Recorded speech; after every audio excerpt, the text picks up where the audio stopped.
Imaginez un instant. Vous avez passé 7 ans à construire un empire. Vous avez tout gagné, ou presque. Vous arrivez enfin dans le club de vos rêves, celui pour lequel vous avez bravé les critiques et les pressions politiques. Et là, le silence. Un silence assourdissant. Ce que nous vivons aujourd'hui avec Kylian Mbappé dépasse le simple cadre de la méforme sportive.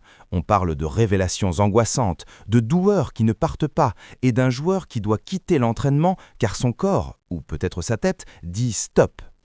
Bienvenue dans cette analyse profonde. Aujourd'hui, on ne va pas juste parler de football, on va parler de la chute d'un système, d'un arbitrage qui fait hurler Monaco et d'une vérité que personne n'ose dire tout haut. Le projet Mbappé est-il en train de devenir le plus grand fiasco industriel du football moderne? Pour comprendre l'angoisse actuelle, il faut revenir en arrière. Luis Enrique le dit lui-même, jouer contre les meilleures équipes, c'est ce qui forge l'identité. Mais au PSG, Mbappé était l'arbre qui cachait la forêt. Aujourd'hui, au Real, il n'est qu'une étoile parmi les galaxies et le contraste est saisissant. Les informations qui sortent du centre d'entraînement de Valdebebas sont alarmantes. On parle de discomfort, de séances écourtées. Luis Enrique soulignait la difficulté de maintenir la précision et la continuité sur 90 minutes. C'est exactement ce qui manque à Kylian. Il n'est plus ce joueur capable de répéter les efforts de haute intensité. On l'a vu lors des derniers matchs, cette perte de précision est flagrante. Est-ce le contre-coup d'un euro raté ou le poids d'un procès permanent avec son ancien club ? La pression médiatique n'est plus une motivation, elle est devenue une cage. Passons au quart du problème, la tactique. On nous a vendu un duo de rêve avec Vinicius, mais la réalité est un cauchemar de positionnement. Mbappé décroche, cherche les demi-espaces, mais il marche sur les pieds du Brésilien. Regardez cette phase de jeu, le bloc adverse est bas. Normalement, Kylian devrait étirer la défense. Au lieu de ça, il réclame le ballon dans les pieds, statique. Luis Enrique parlait de la nécessité de surmonter les moments compliqués de la première mi-temps. Le Real n'y arrive pas. Sans un Mbappé capable de prendre la profondeur, le jeu madrilène devient prévisible.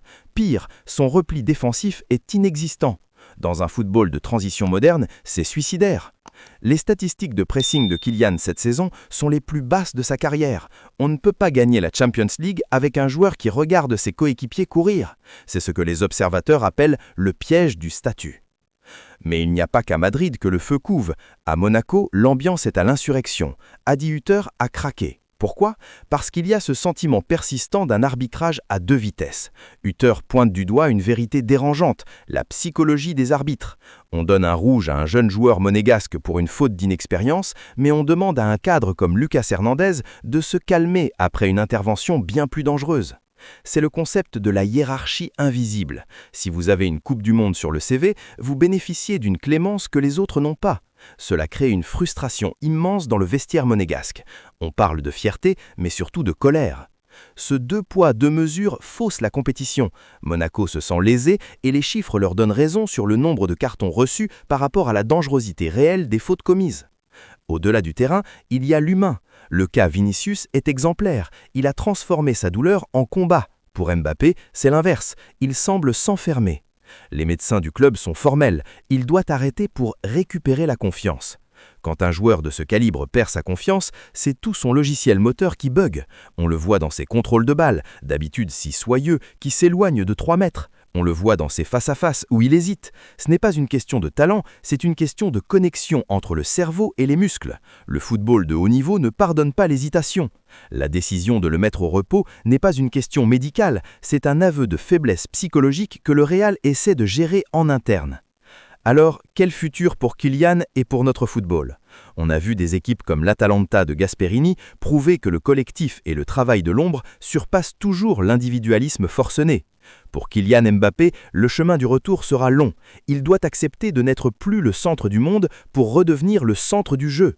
Quant à l'arbitrage, le cri de Monaco doit servir d'électrochoc. On ne peut pas protéger les stars et sacrifier les projets sportifs émergents. Le football est à la croisée des chemins. Si Mbappé ne retrouve pas sa flamme d'ici la fin de saison, on ne parlera plus d'un simple passage à vide, mais de la fin prématurée d'un règne. Qu'en pensez-vous ? Est-ce la fin d'un cycle ? N'oubliez pas de vous abonner pour ne rien rater des prochaines analyses tactiques. C'était votre analyse de la Foot Chrono, on se retrouve très vite.